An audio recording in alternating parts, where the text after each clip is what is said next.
بسم اللہ الرحمن الرحیم۔ السلام علیکم ورحمۃ اللہ وبرکاتہ۔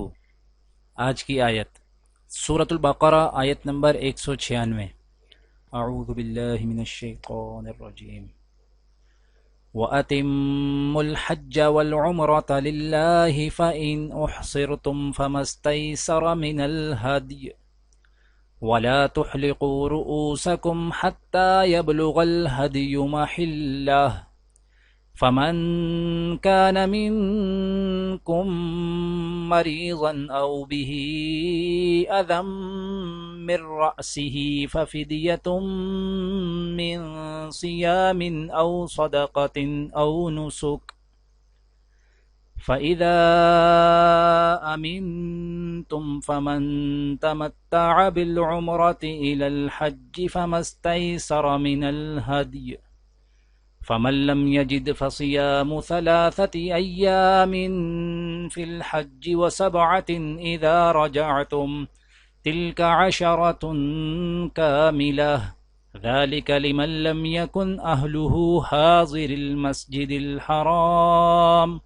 واتقوا الله واعلموا أن الله شديد العقاب۔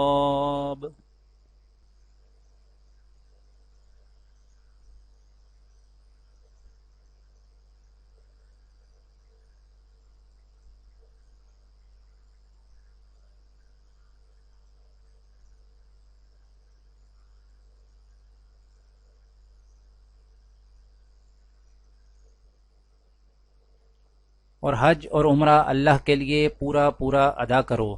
ہاں، اگر تمہیں روک دیا جائے تو جو قربانی میسر ہو اللہ کے حضور پیش کر دو، اور اپنے سر اس وقت تک نہ منڈواؤ جب تک قربانی اپنی جگہ نہ پہنچ جائے۔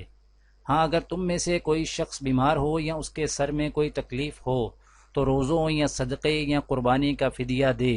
پھر جب تم امن حاصل کر لو، جو شخص حج کے ساتھ عمرے کا فائدہ بھی اٹھائے وہ جو قربانی میسر ہو اللہ کے حضور پیش کرے۔ ہاں، اگر کسی کے پاس اس کی طاقت نہ ہو تو وہ حج کے دنوں میں 3 روزے رکھے اور 7 روز اس وقت جب تم گھروں کو لوٹ جاؤ۔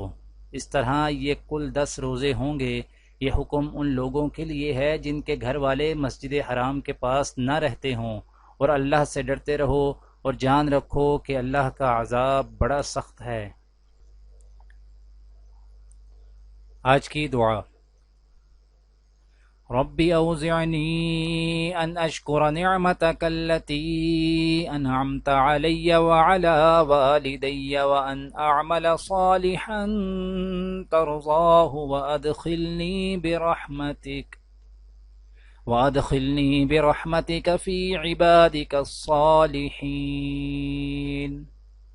اے میرے رب، مجھے قابو میں رکھ کہ میں تیرے اس احسان کا شکر ادا کرتا رہوں جو تو نے مجھ پر اور میرے والدین پر کیا ہے، اور ایسا عمل صالح کروں جو تجھے پسند آئے، اور اپنی رحمت سے مجھ کو اپنے صالح بندوں میں داخل کر۔